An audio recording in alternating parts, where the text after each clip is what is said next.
All right, I'm gonna have a discussion around TH350 pumps. I'll talk through the differences between a TH350 and a TH350C when it comes to the pump assembly, point out the key differences, and then I'll also get into some detail around overhaul considerations, including gear set selection, machining, what to look for when tearing down and inspecting one of these pumps and a transmission that you're looking to overhaul, as well as some key differences throughout the years and other considerations for rebuilds. So I have to my left on this side a pump stator and cover and a pump body, as well as a sets of gears, 3 total, and a selective washer and a priming valve from a non-locking TH350 pump.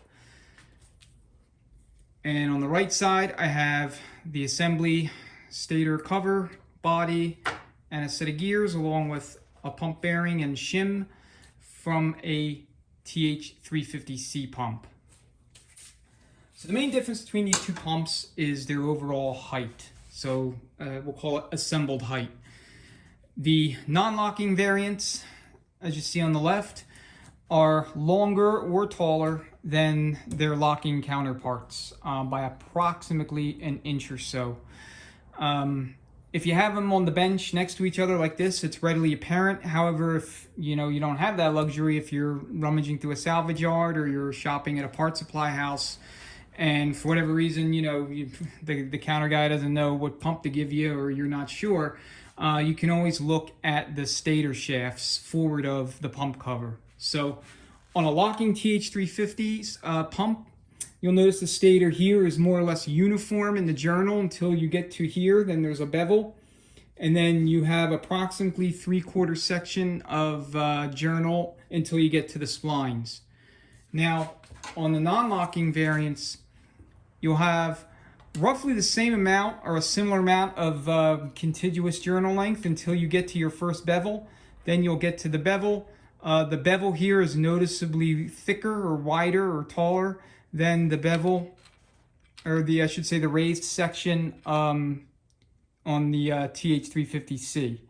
So forward of the bevel, then you have an approximately 1.25 inch, maybe 1.5 inch section of contiguous length of stator shaft until you get to the splines.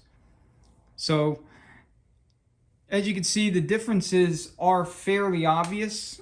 I mean, there's enough of a contrast to where you should be able to immediately tell if you're looking at a pump stator, pump cover stator assembly from a TH350 or a TH350C.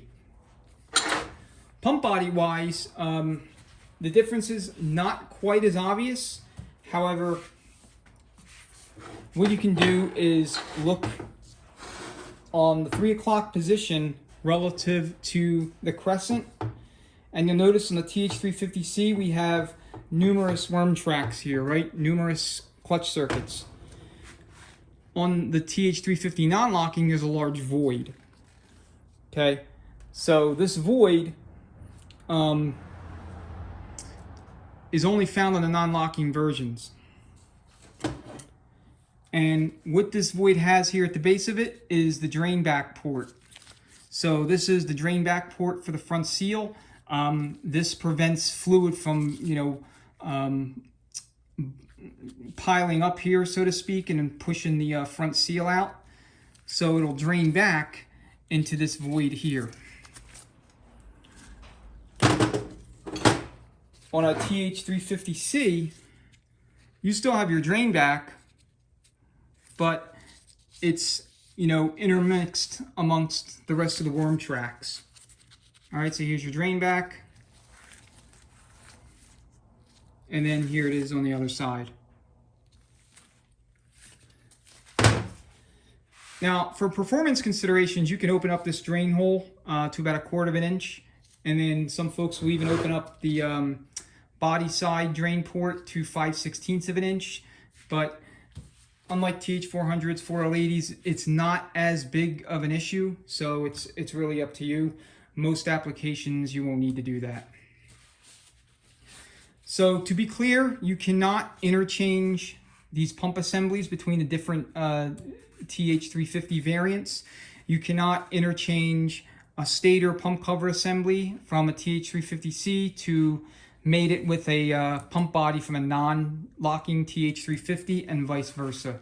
So, you know, locking cover Stator and must go with locking body, and same for the non-locking pump halves. All right, let me get into pump gears. So another major difference between these two pump assemblies, TH350C, TH350, is the thickness of the pump gears. There are 4 different thicknesses available for the non-locking TH350 pump body, and there's, I want to say, at least 3 for the TH350C pump body. I want to say at least 3, there may be 4. So thicknesses are as follows. Regular TH350, you have a 721 thousandths thick gear set. Okay, that's what comes from the factory in these pumps. You also have a 723 thousandths set, 725 thousandths, and 727 thousandths. For the TH350Cs, they are noticeably thicker, even thicker by eye. So, for example, here is a 723 thousandths gear set for a non-locking TH350, and then you have an 843 thousandths gear set for a TH350C. All right, clearly thicker.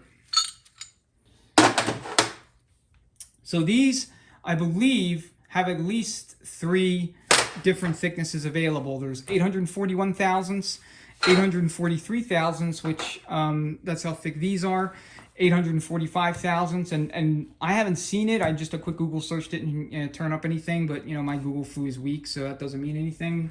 So there's possibly 847 thousandths thick gear set as well. So let me talk about machining considerations. Most of these pumps, both cover and body, need machine work. After, you know, 35, 40, 45 plus 50 years, I don't know, I'm not going to do the math, but it's a long time. These transmissions have been in service, you know, hundreds of thousands, maybe millions of drive cycles. Over time, the, you know, working surfaces wear out. So an overwhelming majority of the pump covers are, you know, the surface is no longer flat.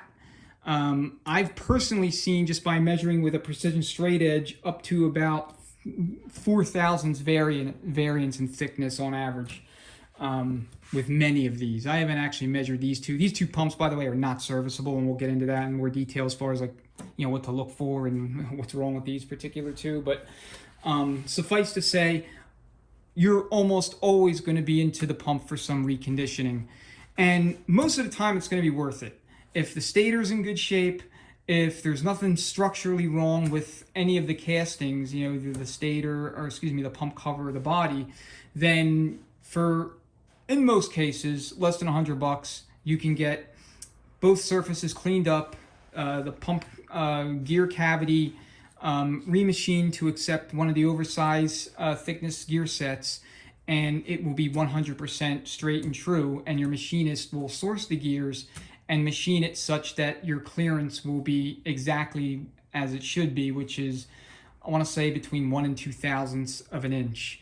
2.5 thou is probably stretching it, so you could probably run it in a minor, you know, or should I say a non-high performance application, like just a factory level or mild build, but I wouldn't chance it or anything beyond that.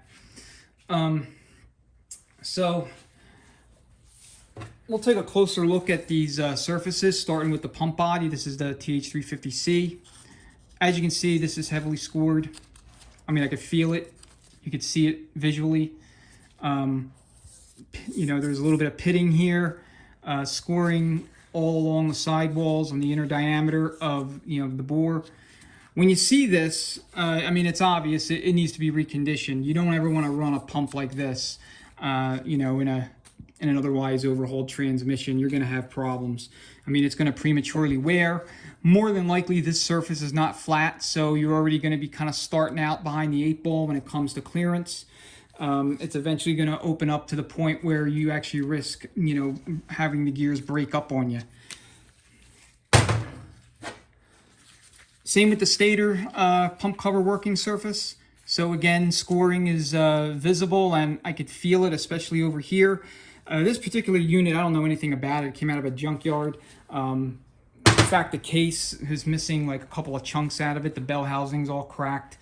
I have it in my other video on how to convert a TH350C to a non-locking variant, but whoever had this transmission beat the hell out of it, or beat the hell out of the vehicle, and you know, there was like all kind of particulate matter in there. They never changed the fluid. Anyway, if you see stuff like that, then you'll want to machine the pump, but I would just straight away figure $100 for machining and gear set. Again, your machinist will source that, and bushing installation. I mean, you just might as well have him install the bushings too. And these take 3 bushings. There's 2 rear stator bushings, and then you have a front stator bushing. The front stator bushing is a little bit, you know, smaller in diameter. So when you're looking at the stator itself, you want to make sure that the journal looks good, it's smooth. This particular journal, you could see where it made some contact with the bushing. You got some wear here. This will clean up real quick with like 800 grit sandpaper. That's no big deal. You obviously don't want any chunks missing out of the journal anywhere. Like, for example, something like this, right? You don't want that. That's bad. All right, now if you see stuff like this, this is a little bit of rust. Again, it could probably clean up, no problem. But anything, you know, worse than this, if there's noticeable pitting in the journal, if there's any bluing, any signs of heat damage, things like that, you probably want to search for another stator or another, you know, pump cover stator assembly. Looking here in the pocket for the intermediate apply piston, again, you want to make sure that this pocket is clean and smooth. You don't want a situation where your lip seal's getting cut, eventually, you know, tearing to where you lose second gear or it burns up. So just make sure that that's not the case. Make sure it's nice and smooth, no issues. I'll also look inside the stator. I just want to make sure that there's nothing obvious that would lead me to believe that there's, you know, structural issues, no cracking, you know, nothing, no burrs, nothing sticking out that might cause any issues on, you know, on overhaul. What else? You want to check the, you know, the overall casting, make sure that there's no cracks or fractures anywhere, anything that would lead you to believe that it's not structurally sound. I don't see that too often. I mean, it's this, neither of these surfaces are really moving per se. It's just, they're just there and fluid is flowing through them. So, you know, usually not a concern, you know, an overwhelming majority of these. All right, let me talk a little bit about the different, you know, changes through time, from 65 through end of production. So starting with the non-locking variants. In 1965 through 1970, GM installed a primer valve and spring into the pump body. So you have this little primer valve here, and you have this little spring that goes like this, and then the whole thing just sits in its little bore like so. And what that was designed to do is mitigate the risk that the pump was starved for fluid upon startup. So it, don't 100% quote me on this, but I believe it actually displaced air. It acted as a displacement for air bubbles, air pockets, to promote complete fluid flow. GM, upon subsequent testing, found that this was not necessary. So in either 70 or 71, one of those two model years, they omitted it from the casting. So if you have like a mid-70s TH350, for example, that you're working on, you won't see this little primer valve and spring deal. Now, if you don't want it in there, you don't have to keep it in there. What you can do is simply block off that port with a set screw. I'm not exactly sure what size. I never do it. I've never had a problem. But if it was something that bothered you, you can certainly do that. I would just recommend, use plenty of, sealant or Loctite or whatever, and make sure that the set screw is fully in place and below flush. I've heard of people using cup plugs too. I don't know if I'd use a cup plug there unless I used a whole bunch of them, but again, your call. So I'll also talk about selective washers and bearings with selective shims, different thickness shims for setting end play in the front. Starting, I want to say in 1980, and again, if I'm wrong, I will just, annotate in the video, but starting in 1980, they changed the stator design to accept a bearing and a shim. So the transmissions where the pumps came with bearings, they had a slightly different stator surface. So this is one such transmission, and I'm referring to the TH350C. And you compared to the bearing surface for a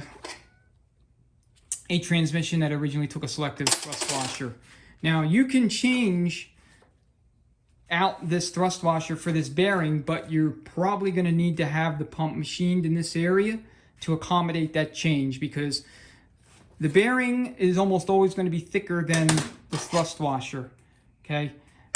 So in other words, when you have the case all assembled and you go to install the pump and bolt it down, you may find that, assume you're working on an older TH350 and you just threw a bearing in and, deleted the thrust washer, you may find you have an interference fit or a bind at the, at the end play area between direct drum and pump.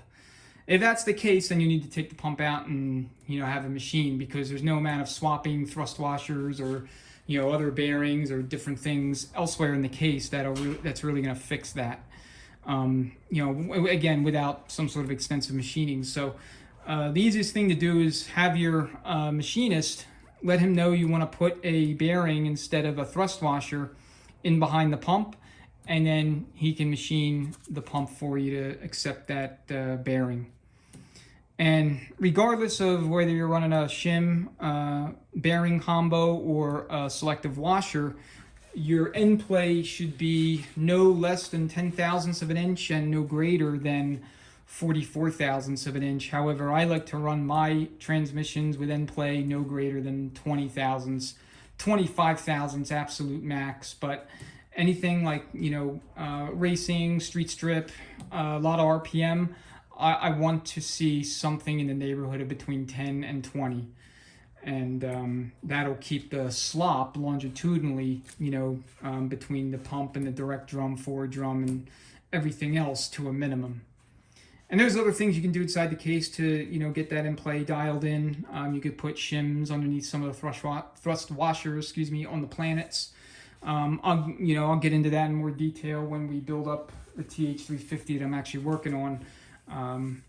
And like I said, it's not going to involve the use of any of these pumps, but there's some things you can do to make sure that your in play is nice and tight when you're all said and done. And I'm not going to lie, sometimes you have to do a lot of guessing and checking, trial and error, and that may involve taking the transmission apart again to replace different shims or get the travel you need.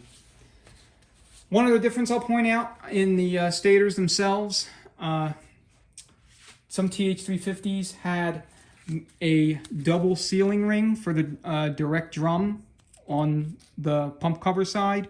So you'll notice here we have two ring lands for sealing rings. All right, and then you have your middle sealing ring, and then you have your outer sealing ring. This is technically the inner sealing ring. These are the two outer sealing rings, and then this is the middle ring. Then this is for the direct drum, direct clutch apply circuit. And then you have your two sealing rings here for your forward.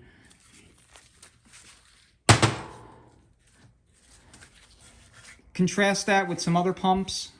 You'll notice there's only one sealing ring down here. So you have a bottom sealing ring, you have a middle sealing ring, and then you have a top sealing ring. And then you will have your two sealing rings for your forward. So that's not, you know, variant dependent in terms of they only came on the TH350C or they only came on the non-locking TH350s. Let's see. Speaking of sealing rings, if you can get your hands on a scarf cut sealing ring kit for the pump, I would strongly recommend you do so. The steel rings are not ideal. I mean, over time they can potentially wear grooves into the sealing surface on the direct drum, and they don't seal quite as good. These will seal better. These are what we call scarf cut.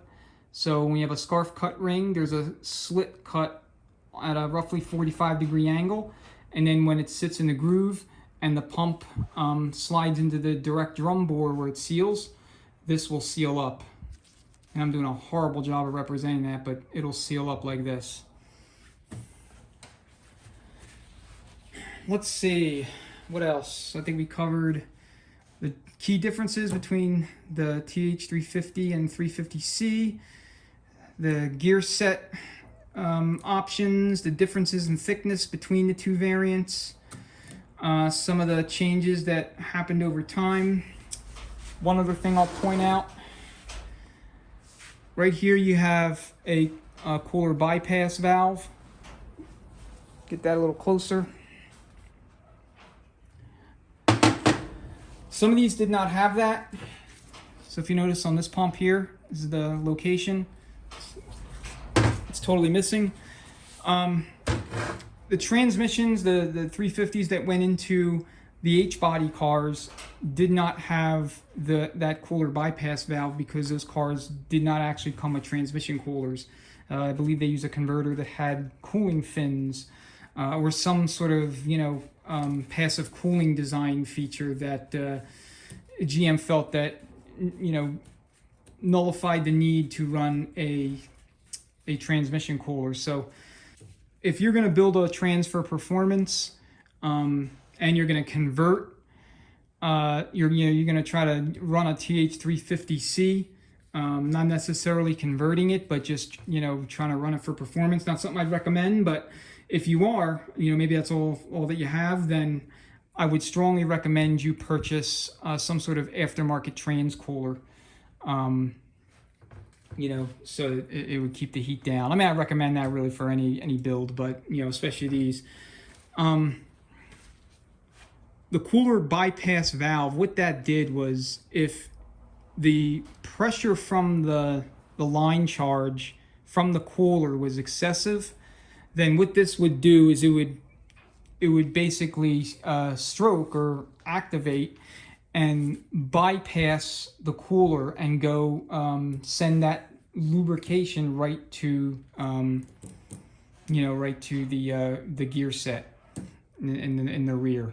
So in other words, you'd have lubrication no matter what, and this became a factor in really cold weather climates where temperatures can get below zero.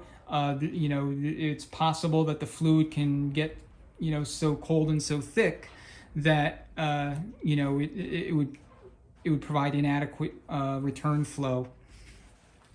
And of course, there's always the issue of potential restrictions in the lines due to whatever reason, you know, crap getting in there and clogging up the works.